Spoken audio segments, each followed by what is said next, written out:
The fear of failure. There was another time, back in high school, when I felt this same fear of being a disappointment. I had always tried my best in school, knowing how much my education meant, not just for me, but for my family's future. But one term, I performed far below what I expected of myself. When I saw my report card, my heart sank. The fear of showing it to my parents was almost unbearable. When I finally handed it to my dad, I prepared myself for disappointment. But his reaction surprised me. Instead of anger, he asked what happened and how can we fix it. In that moment, I realized that sometimes the disappointment I feared wasn't real. It was my own harsh judgment of myself. My parents weren't asking for perfection. They were asking for effort and honesty. The pressure to succeed. As I got older, the pressure didn't ease. If anything, it grew heavier. I remember when I joined the university, excited and hopeful for the future. But the reality of balancing academic pressure and financial struggles hit me hard. The constant delays with help, the uncertainty of bursaries, and the fear of calling off yet another semester made me question whether I was even meant to be here. One day, as I walked across campus, I saw my classmates laughing and talking about their plans.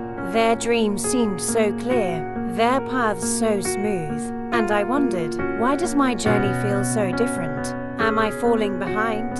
Am I failing at life? But then I realized something important. My struggles didn't make me a failure. They made me resilient. Every time I called off a semester and came back, I was choosing hope. Every time I stayed up late studying despite the stress, I was choosing faith. And every time I showed up, tired, worried, but determined, I was proving that my worth wasn't defined by my setbacks. Finding my identity. So, who am I? I'm still figuring that out. But I know this, I am not my failures. I am not my mistakes. I am not the expectations or judgments of others. I am a work in progress, a person learning and growing every day. And maybe that's okay. Maybe being a disappointment isn't about falling down, it's about whether you choose to get back up.